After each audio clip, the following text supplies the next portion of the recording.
Yon mga utol, magandang araw sa inyong lahat at welcome back dito sa loft natin. So ngayong araw ay nandito tayo sa bagong loft natin dahil ayan, meron na tayong pinto ng dalawang section. Natapos na ngayon, so kaya pwede na natin ngayon ikabit yan para na sa ganun makulong na yung tatlong division ng loft natin. So itong isang section halos kompleto na. Ayan, may pinto na, may perch na. Ang kulang na nga lang nito yung nasa taas, yung pinakaharang para di nasasampan ng ibon yung sa ibabaw ng box perch. Tapos yung sa may pinaka-guide ng pinto, ayan, pinalitan ko. Yung in-order kong guide hindi umubraw kaya yan na lang ang dinagay ko, yung mas manipis na kahoy para hindi masyadong sapaw tignan sa sa hallway. Maliit lang inilagyan natin yan. Ganyan siya pag nakasarado, pag nakabukas naman. Ayan. Hindi kagaya nung nakaraan na malaki yung pinaka-guide niya na kahoy. Ayan, mas okay tignan, mas malinis tignan.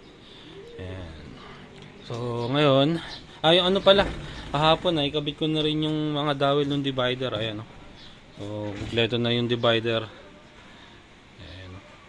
So mas okay na siyang tignan. Ayan. Mas magandang tignan talaga pag kahoy na ganyan, no? So lalo na nga pag naikabit na natin lahat ng pinto. So igagaya ko lang yung mga kailangan. Ayan, yung pinaka-guide sa sa taas, sa baba. Ayan, igagaya ko lang yun. Tapos ikakabit na natin tong dalawang pinto nung dalawang section. Ayan, tapos after nyan, ang kulang na lang yung na lang, itong shutter na lang sa may aviary para makulungan na talaga ng husto yung loft natin na to. May lipat natin yung mga ibon doon sa kabilang loft. Ayan. So ayun, gayak lang natin yung mga kailangan at nang maikabit na natin yung mga pinto.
So ayan, at okay na yung ibang gamit. Ayan na yung gulong, yung pinto, tapos yung flat bar na binutasan natin, gagawin natin pambracket dun sa sa guide sa taas. Yan, tas ito yung gagamitin natin sa guide sa taas ng pinto. So yun, parehas na parehas lang dun. So kabit na natin to para matapos na rin.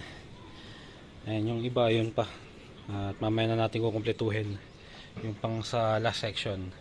So yun, kabit na natin to.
At ayan mga utol, nakikabit na natin yung isang pinto dito sa pangalawang section. Ayan. Isa na lang, yung kabilang pinto na lang. Medyo nahirapan lang ako kasi palipit yung pinto. Pero okay naman, nakikabit naman natin na maayos. Ayan o. So parehas sa parehas lang dito sa kabila. Ayan. Isa na lang ang ikakabit, itong sa last section na lang. So ayun, tingnan natin sa loob. Ayan, parehas na parehas, pati yung relays ganun lang din. Ayan.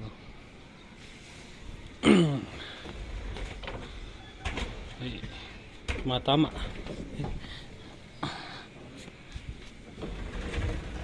Yun. So ayos. Ayan, mga kagandahan na smooth lang buksan, sara yung mga pinto. Ayan, isang daliri lang mabubuksan natin, saka walang kaingay-ingay pag binubuksan natin. Ayan. So yung isa naman ikabit natin para makumpleto na tong pinto ng tatlong section ng kulungan natin.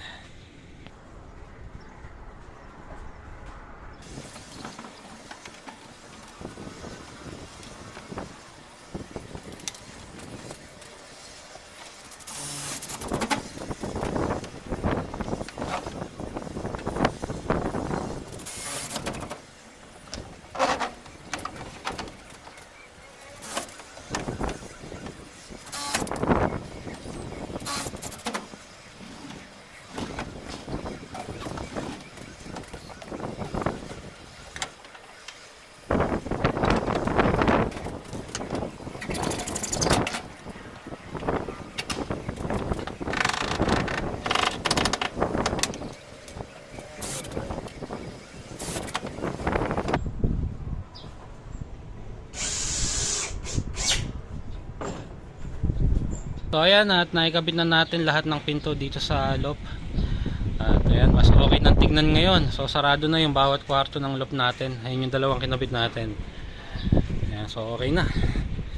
Ayan, pare-parehas lang ng pinalabasan. So napakadaling buksan. At smooth, walang kaingay-ingay pagka binubuksan yung sliding door. So ayan, pare-parehas yan, no? Dito ganun din. Ayan. Ayan. So mas maayos na ngayon yung loop natin. Konti na lang talaga, makukulungan na to. Ayan. Pasok tayo sa loob. So ayan yung view sa loob. Ayan, ang gandang tignan. Pagka nga puro dawel na ganyan, saka puro kahoy yung loob ng loop. Ayan. So mga perch na lang ang kulang din eh. Tapos syempre dito sa Ibery, yung mga pinto saka yung shutter, mas maganda na siguro yan pagka naikabit na yung pinto at shutter dito sa Ibery, saka pagka nagkaroon na ng divider. So yun na lang yung kulang, makukulungan na talaga tong loop natin. Ayan, ginagawa na rin naman na yung shutter at pinto dito sa Ibery. Ayan, ito yung gitna ng loop natin. So yun. Maliwalas tignan talaga yung kahoy. Ayan. So presko lang.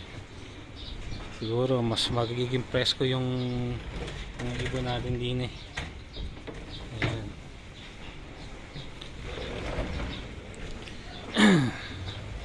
So konting-konti na lang talaga. Kukulangan na yung loop natin. Ayan. So ang ganda talaga pagkahoy. Ang gandang tignan. So kagaya doon sa mga nagagawa namin, kasi may mga nagawa na kaming loop, puro kahoy yung interior ng loop. So mas magandang tignan sa mga ibon, saka mas presko nga sa loob. Hindi siya umiinit ng sobrang init. Ayan. So mas maganda nga tignan pagka nakompleto na yung perch. So ayun. Ayan yung harap ng loop natin. Pagka nalagay na yung shutter sa pinto dito sa aviary, ayan, mas maganda ng tignan dito sa hallway kasi sarado na, hindi na ganyan tagusan yung makikita natin. Ayan, so yun lang mga utol para sa araw na to. At yun yung update dito sa bagong loop natin. Siguro sa susunod ang i-update ko sa inyo dito na sa pinaka aviary. So pagka natapos na yung ginagawa sa baba, ginagawa ni Daddy, so yun naman ang ikakabit natin para na sa ganun mas okay na tignan yung loop natin. Ayun, maraming salamat sa panonood mga utol.